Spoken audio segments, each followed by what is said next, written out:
Hi everyone, this is Jacqueline creating my garden. Hope everyone's having a great day. I just wanted to show you a couple things before we get into the next plantings that we're going to do. This is a new daylily that has just bloomed for me. First year that it has bloomed, and it's absolutely gorgeous. Check out the yellow with the burgundy and then the chartreuse green throat. It's gorgeous. Another one I want to show you that's coming to bloom, and I've been kind of talking about and waiting for it, which was a tree lily. But you guys, it's spectacular, and I want you to see it while it's in bloom, because, and I need this as a memory too, just because it is one of the biggest tree lilies so far that has opened. Check this out. I'm going to tip it up a little bit so you can see. Isn't that gorgeous? Look at how huge that is. It's a stunning yellow. It's in the semi shade back here, and it's just doing well. That's the one I said I think it's loving its life. So anyhow, you can see what it's doing, and like I mentioned earlier in a previous video, I plan to plant some more of these tree lilies because they're well worth it, and then the fragrance that goes with them, they're just amazing. So that's what I wanted to share with you to begin this video. And now I want to get into planting. I got some hydrangeas that I need to get in the ground. They've been waiting for a while. So we're going to try to throw a few in here in this bed to fill it up a little bit more. And yeah, let's get started. So right now I'm trying to figure out a spot in this bed. I'm just going to step out of here. And I am leaning to putting one right over here beside the delphinium. I know there's a hosta there behind it. I don't think that's going to be an issue. I'm just looking to see if there's a more viable place. I've got a panicle over here. I guess I could put, I gotta watch a sprinkler line running right there. I could put one right there. Let's give it a try. The hydrangea I just put in over here is the Endless Summer Bloomstruck in the purple that you've seen in my front yard. I decided that it would give some color over here in the corner. It's got some sun, got some shade, and it'll be well protected plus well watered. So I put it here. These are the ones that I rescued from a big box store that was killing them. So I have a few more to put in. But you can see it's going to look really pretty if it is that purple color next to the panicle hydrangea, and then the purple should be offset with the dark orange yarrow. You can see that yarrow is dark orange, and then it fades to different shades of golden yellows. So that should be really pretty with those three, and then you mix that with the daylily here and it should be stunning. I think that's a great color combination in this corner. Now that I'm in this corner, I think you can get a better view of that tree lily there and the coloring. I was kind of coming at it from the wrong angle, and I think I've got the right angle now, so you can really see it and enjoy it. Look at how big that flower is. Now, these tree lilies are from Brex, and I highly recommend them. Their product always comes, especially in our colder climate, in a timely manner, not too soon, not too late, so I don't have to go and spend a lot of time looking after them. So I highly recommend them, and this is not a paid advertisement by Brex. This is just a source that I really like, and between Brex and Veggies, I get the quality that I need to make the garden beautiful, and they really don't fail me at all, and the product is, well, it's worth the wait. Let's put it that way. I hope you guys don't mind if I show you a lily that was in the other video the other day, but it's finally fully opened, and it is an oriental, and the way the sun's catching, I just thought it was beautiful and wanted to share it with you. So anyhow, I hope that's okay with you guys and you don't mind seeing these lilies when they are in full form and spectacular. All right, so I've got a few more hydrangeas here in my wagon to plant. I've got some panicles. I've got two more everblooms. I've got Summer Crush here, which is the Endless Summer Crush. And I have another, I think this is Summer Crush too.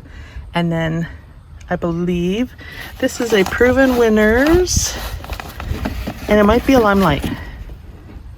Let's see here. It is a Little Lime. So we have a little lime there. You can see how I had to prune it back because it was in bad shape. And then we have the panicle here. So now I need to find a spot. for these other ones.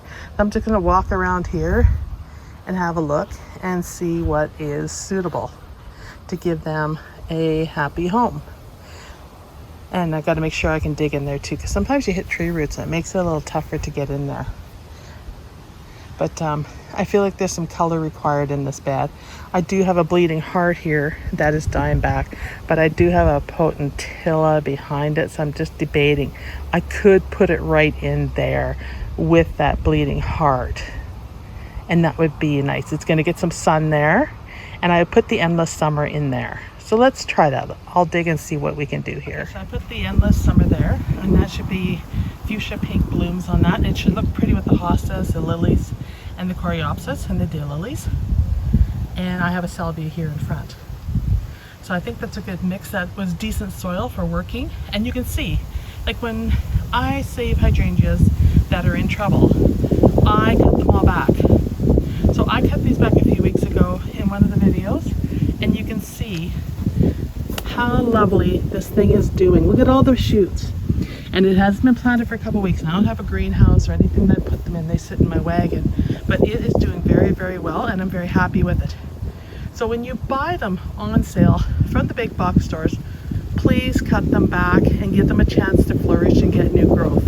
I mean, we have a good probably 8 weeks till maybe even 10 weeks till we get winter. We probably have a good 5-6 weeks till a hard frost, but these guys will handle it. So let's give them a chance. So let's cut them back and let them do some growing so that we know they're going to make it for next year. So don't be afraid to do that, because look at how happy it is. How can you deny a plant that gorgeous the happiness of survival? So cut it back and pull a couple inches off the root ball of the soil to loosen up the roots, which will help speed up its recovery and will help speed up the rooting into the soil. Don't just plop it in the ground in the tight root ball that it comes out of the pot, and don't be afraid. Just take a couple inches off and spread those roots off. Don't scratch the roots. Pull a couple inches off and let them spread out and loosen up. Let's look at the next one. We have 3 to go. So those were ideal spots. Very nice spot right there. That's just a gorgeous spot. Look at that. There's so much protection for that tree, that shrub. I'm very happy with that. Now, to figure out another place. And like I said, I do have a sprinkler head there. And I do have a spot right there. I could even go further back, but I don't want to crowd out the daylilies. Maybe not. I can't go over here, you guys, and the reason I can't go over here is I have a person coming to grind some stumps out in there that I wasn't able to dig out. So they're going to be going through there, and some my lilies that might get a bit crushed, but it's got to be done. So I can't plant anything over there without taking a risk of some damage. So let's just look around here a bit more, because this seems to be ideal zone. So I'm going to still be sitting here. That was on for a buck that I planted. I don't have a line back there, and because that one's coming off that sprinkler head's coming off a different area, so I probably could shove one in there or behind the hostas. All right, let me just go dig a spot and let's see what the soil's like. Like I said, sometimes you hit tree roots and it's not ideal, and so far so good. Guys, I have to correct myself, because when I got up close to this, it's a lime. It's a limelight. As you can see, I busted a head off. It's a limelight. I keep calling it a panicle. I don't know, maybe I need glasses or something. But anyhow, it's a limelight. And I put it right here with the hostas, so it should be a nice contrast. Also, I put the other endless summer right there, so it should be doing well. Now, if we walk along here,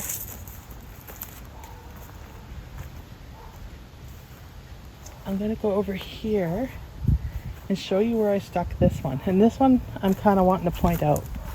This one here, mosquitoes are bad again.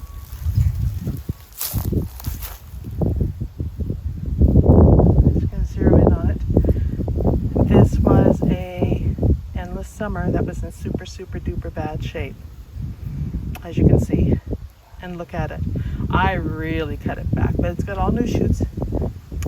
It's growing from the old wood. Look at that, you can see the inchworm there beside it. And so it really needed to get out of its pot. So I did take a good couple inches off of it for soil and to give it a good chance. So that is all 6 of those planted, and I'm just happy to get them in because I don't like them sitting in pots. I don't think it does a plant any good, and sometimes you get root rot. If you overwater, underwater, they dry out. You can't win. So, you know, some of you might say, hey Jack, your flower bed isn't very colorful or very pretty. But you know what, you guys? That's why I called my channel Creating My Garden, because it's a work in progress. And even if it was colorful and pretty, I'd probably never be satisfied with it, because I'd want more color and want to fill it in more, because there's still lots of edges like along here where I could put some more dianthias in, which is loving its life there. You can see it, perennial dianthias. And as you notice, you guys, like I said, I haven't been in here to weed or anything, so bear with me because it's going to be ground up, so there's no point. But you know, it's all a work in progress. And so I have added a pile of plants this year, as you can see, and a few extra last year. And I have an order that I put in for more plants. So I've ordered some lilies and some more lilies, some bearded irises, some reblooming bearded irises for my beds. Some of my favorite things. And I ordered a multi-pack of a whole bunch of different colors. So I'm kind of excited about that. Most likely they will spend some time either up close here in the bed where it's a bit drier, or they will end up in the front bed because that one tends to be really dry. So that is where that is at. So I just wanted to share that with you. And you can see how the bed is starting to fill in and develop. Like I said, ignore my tree stump there. Stump right there, because it's going to be ground out. And then there's another one back over here by the weeds that's going to be ground out too, because I could not get the darn thing out. So they're going to probably come right through here. So we're crossing our fingers that you know, I'm able to recover the plants after. That's just the way it goes. I'm not going to move anything, you guys. Nah, maybe the phlox. Maybe I should move that phlox. I'd hate to see it get trampled. And I really don't want these trampled either. I mean, they're just too glorious. We'll see. I've got a couple of weeks before he comes, so that might be another video where you see me doing the odd move things around. I think if I do move that phlox, so it's going to go right back over there. So let's talk about this fence. So Rob got this fence up. We're going to do this whole other side because you guys have seen my crappy fence. I'm not finding enough time in the day to stain and paint anything like I used to, especially with the knee thing. So I need to cut the work back, and this is the way I do it. Now for me, putting this chain link on really opened this area up, and I just love it now. And you know, I didn't think I would like any sort of chain link. Well, it's wire. It's a heavy gauge wire. It's not really chain link, but I didn't think I'd like it, but I like it with the white posts, and the plants are liking it too. One thing that used to happen to me all the time, particularly dahlias, is I plant them in here at the back where those tree lilies are, and then when they bloomed, they turn their heads to the alley. It was so annoying because you want to look at them and see them, and they would turn and face the other way on me. And I'm thinking, what a-holes those dahlias are to do that to me, you know? Because that wasn't cool. You know, you spend all the time, all that work, and then they decide to point their heads toward the pasture, you know, when the fence was there. And why they did that, I don't know, because the fence was there, but that's what they did. So now I'm hoping, like, these lilies are a good indication that they're going to face both directions, which makes me happy. So anyhow, that's some of the fun things that happen in the garden. And as a gardener, you cuss, right? You cuss under your breath when this stuff happens, because you spend all this time and effort, and then these plants just do what they want. So, which is okay, but when you're trying to get some color into your garden, it's not so okay. So anyhow, that's it for today, you guys. Actually, no, it isn't it for today. Let's go look at some hydrangeas in the other areas of the yard. I just got to grab my wagon.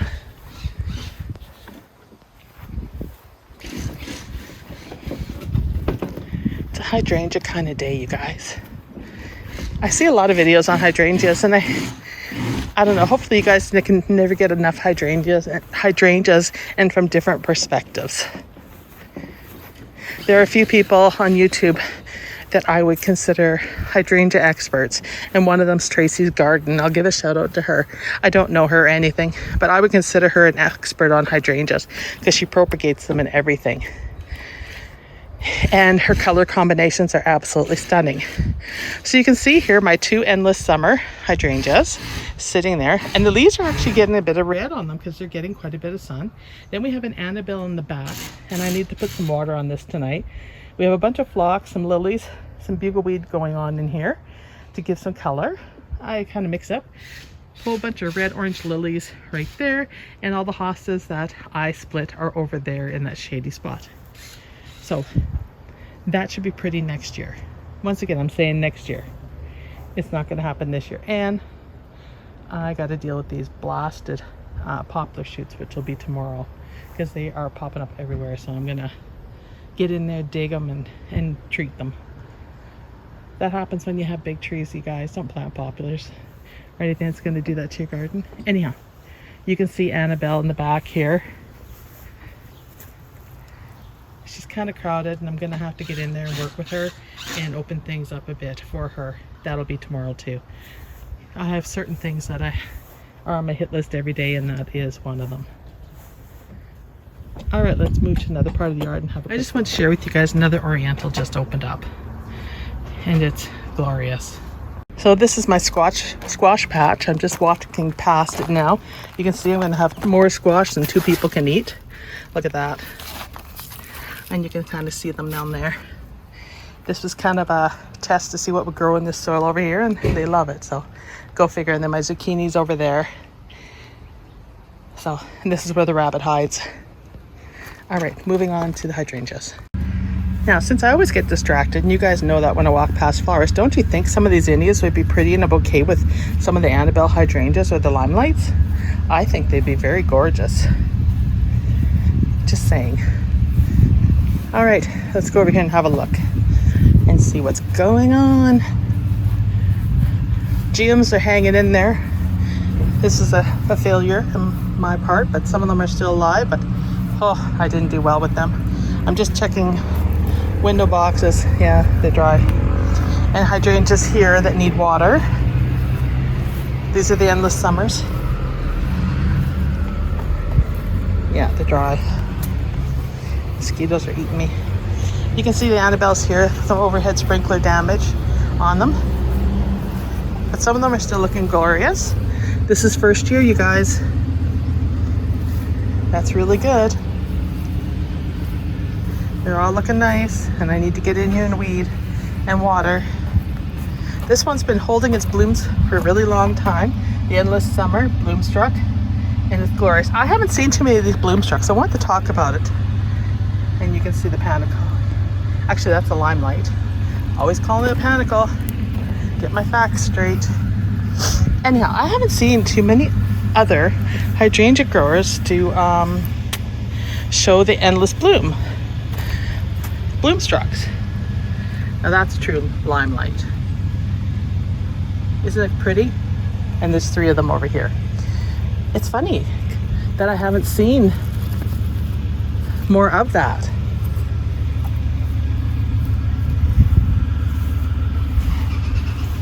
Annabelle hanging in there.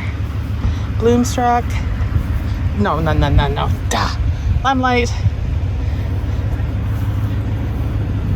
It's noisy out here, you guys. Sorry. This one's hanging in there. New shoots.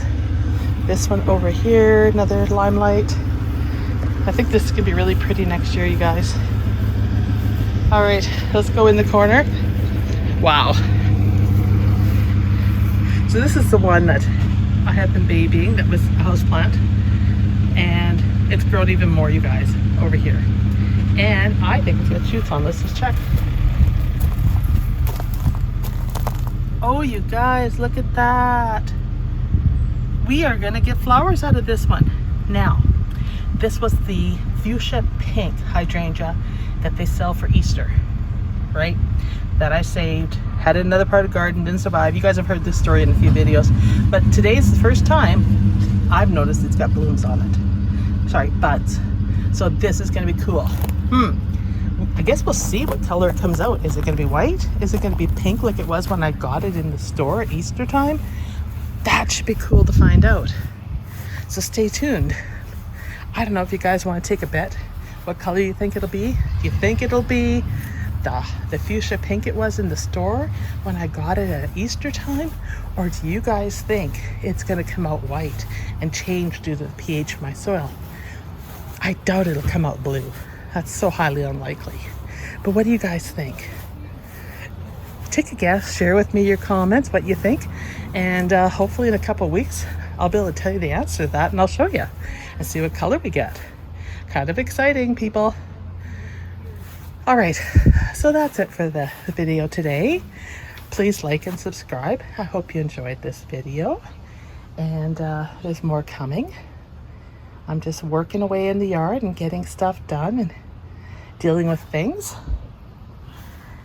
and just trying to enjoy rather than, it's work in the garden, but let's enjoy it too. And so let's enjoy some of the beautiful colors of my zinnias that